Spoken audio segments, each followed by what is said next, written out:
dengan pembubaran acara yang dilakukan oleh sebagian kelompok masyarakat, bahkan sampai pada tindakan melakukan kekerasan dengan motif agama, bahkan juga dengan motif politik.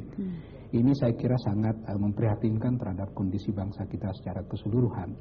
Dari sudut hukum saya kira jelas yang dibilang oleh Pak Munarman tadi bahwa semuanya harus diserahkan kepada aparat kepolisian.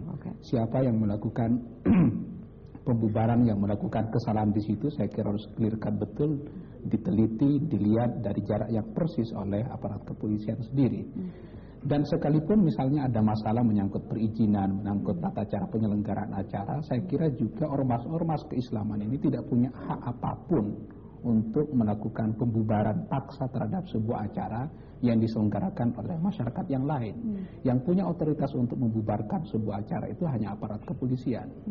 Nah, kenapa ini bisa terjadi? Saya menganalisa misalnya dengan sejumlah teman bahwa jangan-jangan ini karena vakumnya aparat kepolisian di dalam menindak para pelaku kekerasan.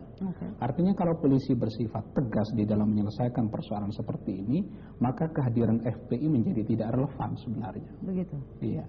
Oke, baik, beralih dulu ke Pak Munarman, bahwa kemudian tadi dari kesaksian Ibu Ripka sepertinya bersikukuh gitu bahwa di situ ada anggota FPI yang hadir. Artinya apakah Pak Munarman sebagai jubir FPI tidak merasa dirugikan jika memang ada individual begitu yang mengatasnamakan FPI? Ya, soal individu itu hak individu dan pertanggungjawabannya juga individu, Mbak. Jadi tidak bisa dibebankan kepada organisasi. Saya katakan faktanya sejak 2 bulan yang lalu FPI secara organisasi itu sudah dibekukan. Jadi kalau dituntut individu-individu yang dimana organisasinya kewilayahan di situ sudah dibekukan, tapi dimintain pertanggungjawaban kepada FPI sebagai organisasi, saya kira itu juga tidak relevan dan itu menurut saya sangat-sangat bias. Jadi kita main fair aja lah, kita fair ya, kita lihat siapa yang melakukan dan sampai hari ini saya telepon tadi sampai malam ini Dewan Suro FPI Banyuwangi ya yang sedang dibekukan sekarang itu masih dimintai keterangan. Jadi FPI tidak akan lari dari tanggung jawab lah soal-soal yang begini. Karena kita yakin bahwa kita tidak ada di lapangan.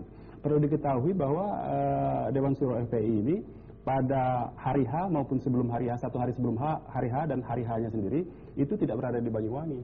Jadi sama sekali tidak ada. Jadi menurut saya sudah clear lah ini pernyataan dari ormas-ormas Islam. Ada 18 elemen ormas ya.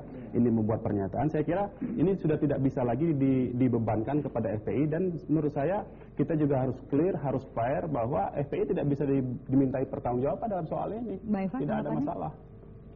Saya butuh klarifikasi kalau dibekukan tapi masih ada Dewan Suronya. Jadi begini ya, soal Dewan Suro maupun kepengurusan itu orang-orangnya tetap ada, tapi sebagai organisasi ya dibekukan.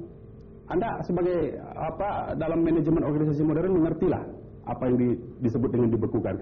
Kalau ada individunya berstatus misalnya sebagai Dewan Suro, tapi dia tidak aktif menjalankan.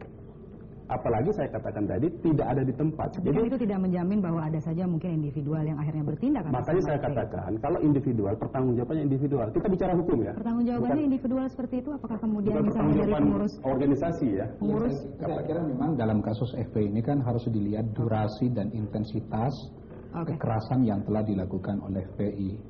Yang terjadi di Banyuwangi ini kan saya kira salah satu bagian dari deretan panjang pelaku kekerasan itu. Baik, kalau begitu akan kita lanjutkan. Oke, kita lanjutkan seusai pariwara berikut ini. Pemirsa tetaplah bersama kami.